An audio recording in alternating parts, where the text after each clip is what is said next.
Hi everybody, so today we're going to be talking about endocrine receptors that are on cell membranes and also as well as steroid hormones and how they work in a cell.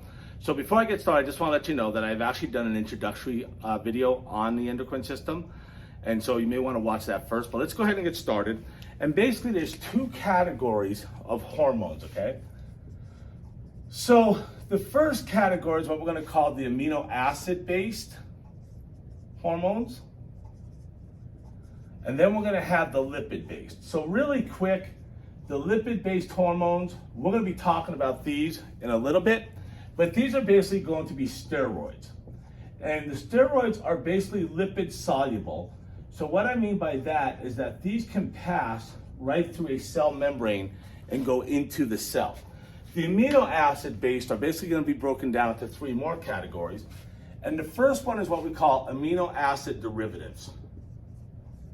So we have amino acid derivatives. Okay, and on these, basically what's going to happen is we're going to have amino acid and we're going to change its structure just a little bit to make it into a hormone. So we get a change in amino acid structure. So just really quick, if you're wondering about the triangle, remember in science a triangle means change, right? So let me give you an idea what's going to happen. This is usually going to be a change in either tyrosine or tryptophan. Okay, so these are going to be the main two amino acids that we are going to see a change in right here.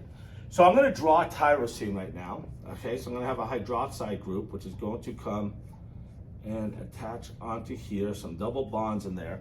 And then what's going to happen is we're going to have a carbon like this. It's going to be attached to an amino group down here, and then a double bond with oxygen, and then I'm going to have a hydroxyl group. So this is my tyrosine right here. So what's going to happen on these is this, is we are going to basically keep this portion here, right?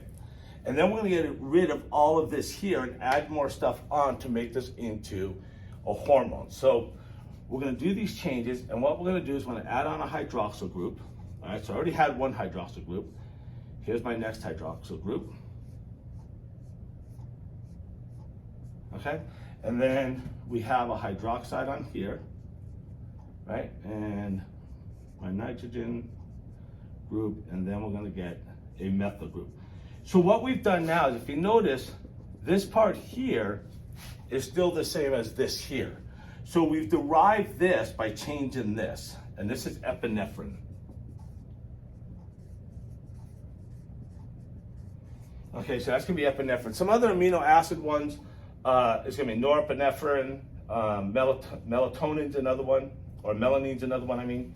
And so that's going to be my amino acid derivatives, or amino acid derived hormones. So the next category is going to be peptides, right? Now peptides, basically, these are the ones that people are more familiar with.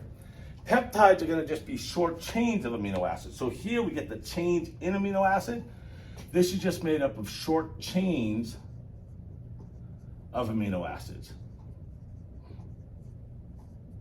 Okay, and then the last one is going to be my proteins. And the protein hormones are going to just be made up of long chains of amino acids.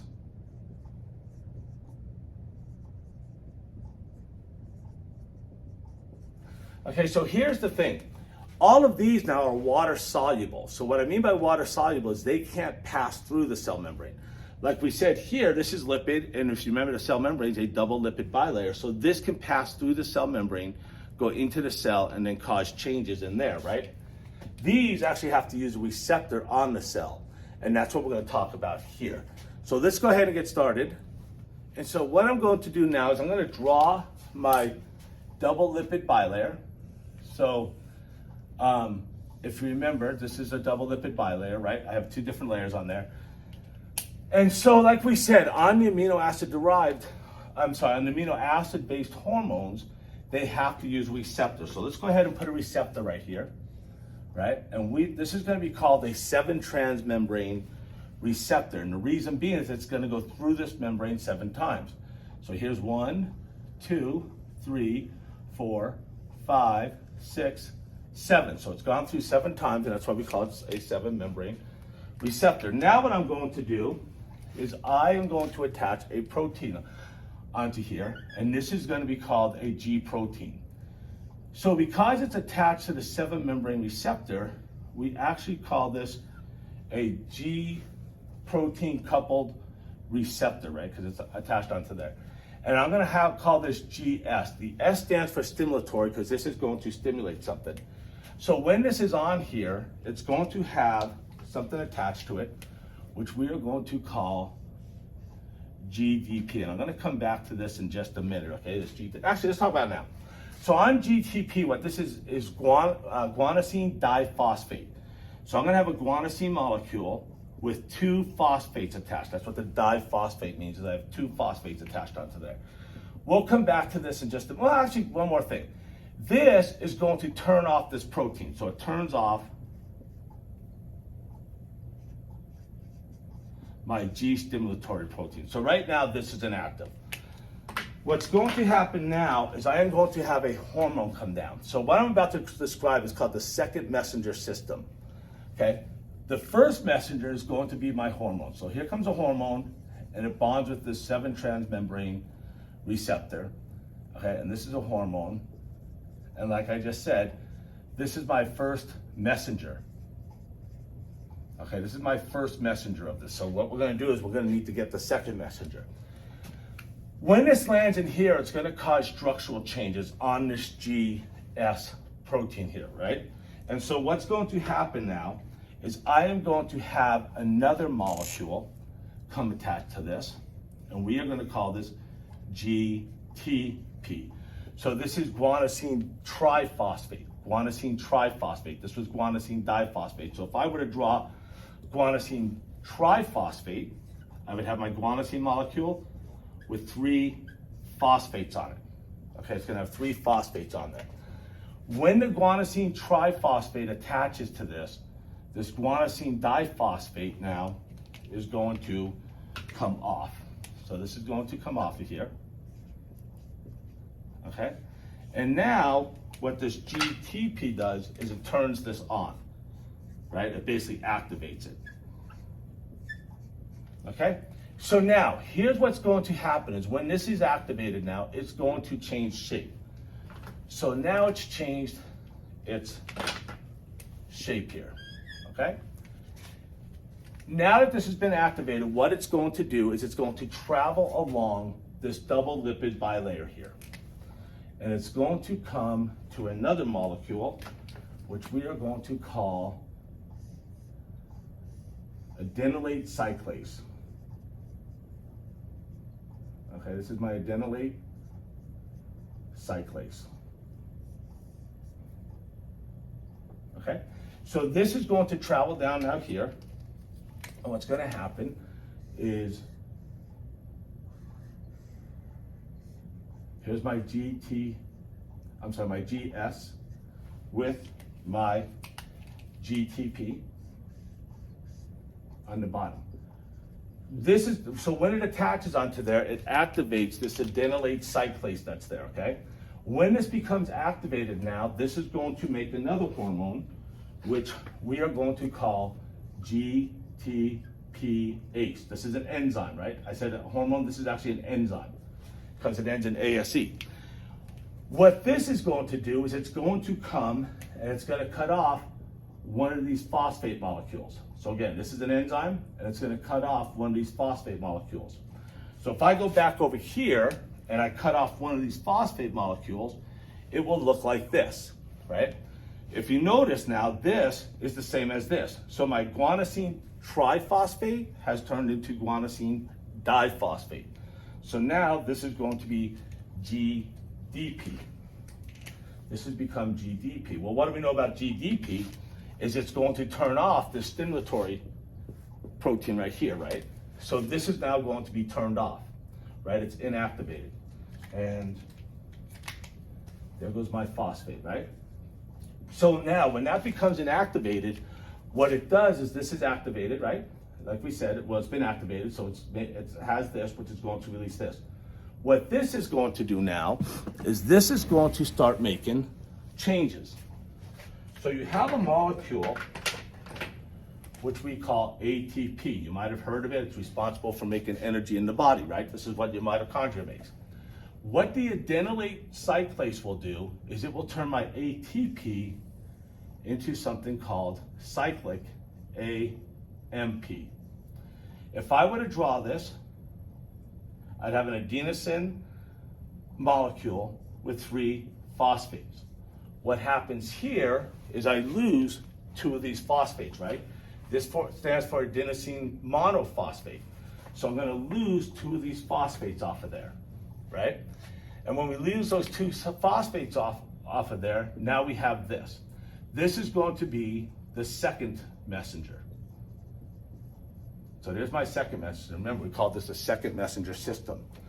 What this is going to do now is it's going to go and it's going to activate something called PKA.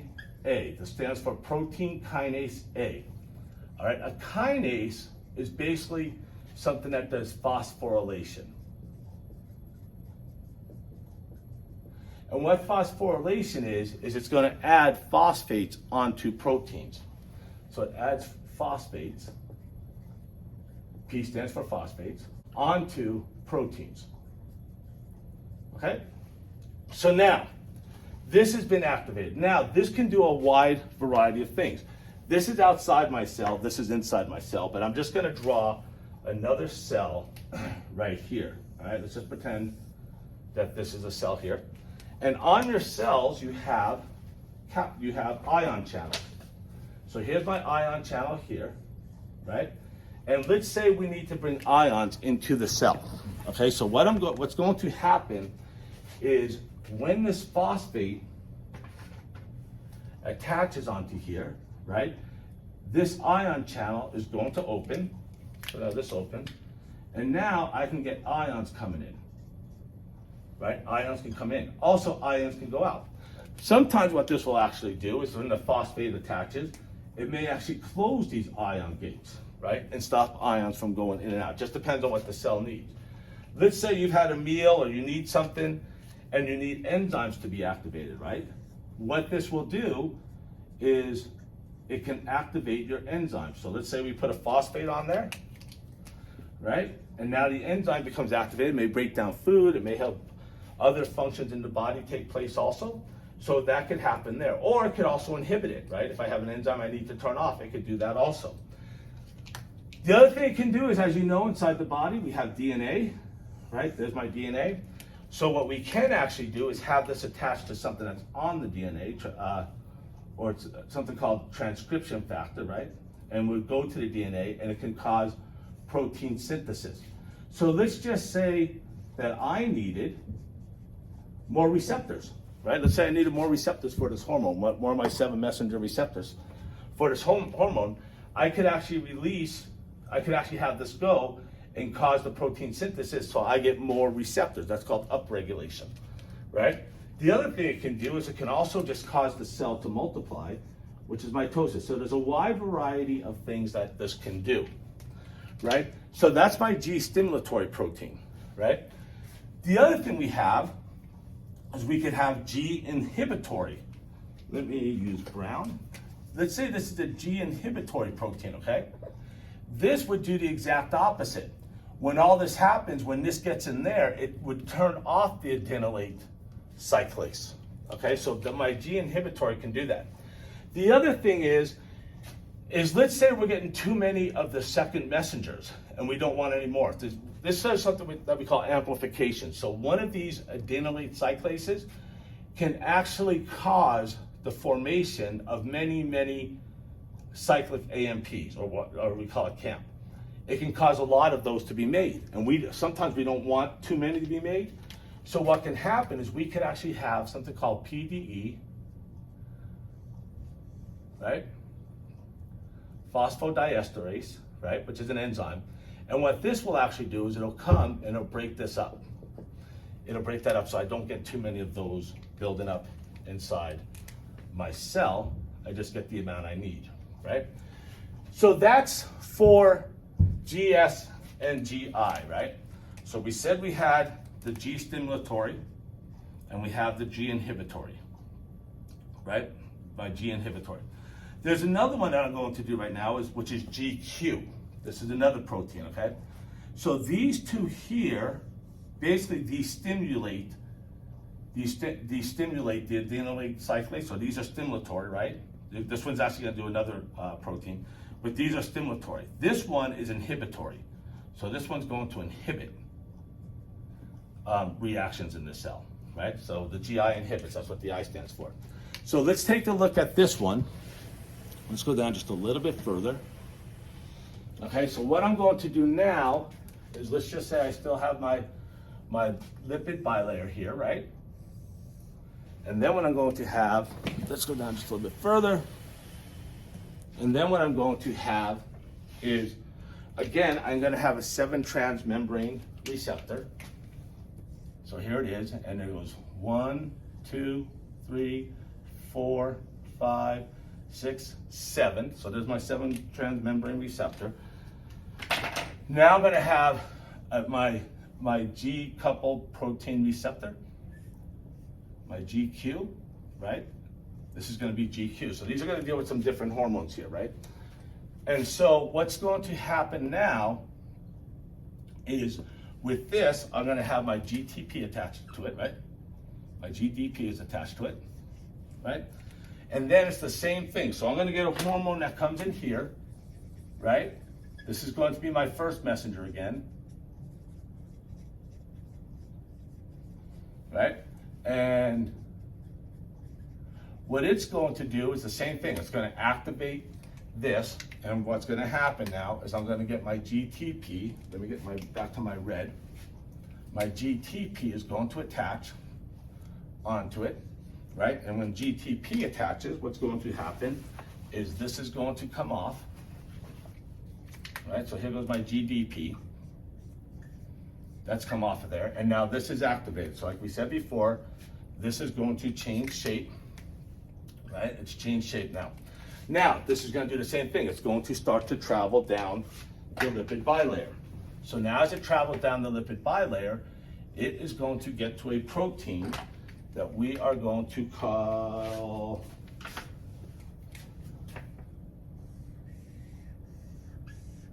this can be called phospholipase C, okay? That's going to be phospholipase C. And then what this is going to do is, let me just draw this a little bit bigger like this. So I have my receptor portion in it. And then this is going to just come down this way, and it's going to insert into here, right? And activate this. So this is my GQ. I'm not doing very well on drawing these. That's my GQ, right? And so that's become activated again. I still have my GTP on the bottom, right? We're going to get the same thing. We are going to get, what color did I use over here? Orange again. So I'm going to get Gtpase, which is an enzyme. And what it's going to do is it's going to take off another phosphate, like we said before. So there goes my phosphate. And now this becomes GDP, just like it did before. Right? And now this is inactivated, but my phospholipase C now is going to go do something. Further down on here, we are going to have another protein, and we are going to call this PIP2, phosphatidylinositol biphosphate. So this is going to come now, and it's going to cut this up, right? It's going to break this up. It's going to break it up into 2 different pieces, okay?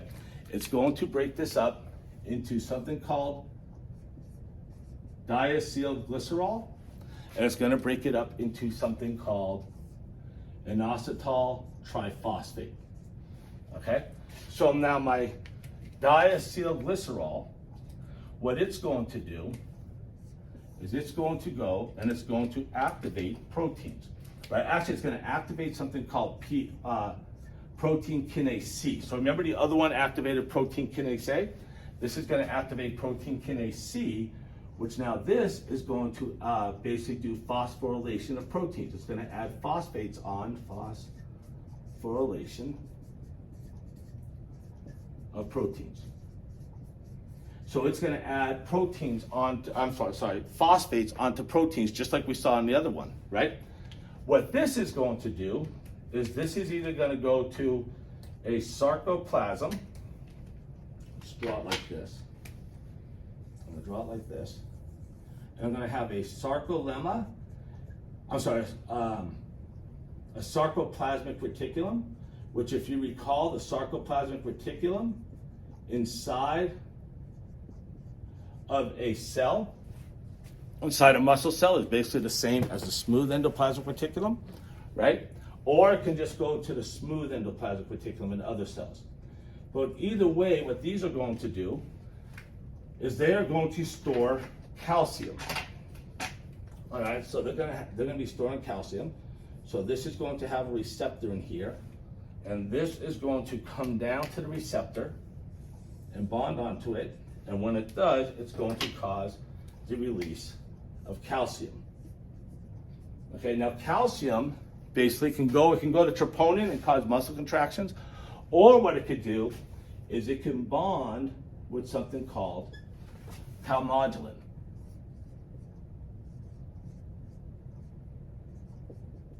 Okay, combined with something called calmodulin. Just 1 second there. All right, and then if it bonds with calmodulin, what it's going to do is the calmodulin is basically going to go and it's going to activate other kinases. Okay, other protein kinases, right? So when we're looking over there is pKa, this one's pKc. This can be a variety of kinases. And then what those will do is they will come back over here and they will cause the phosphorylation of proteins. All right? So that's it for basically what's going to happen when we have the cell receptors for amino acid-based hormones, right? We haven't done steroid hormones yet. So let's take a look at the steroid hormones. So these are going to be really easy. I'll go right here. And this is what my steroid hormones do. Like we said, this is going to be my double lipid bilayer, right? And then I have a steroid.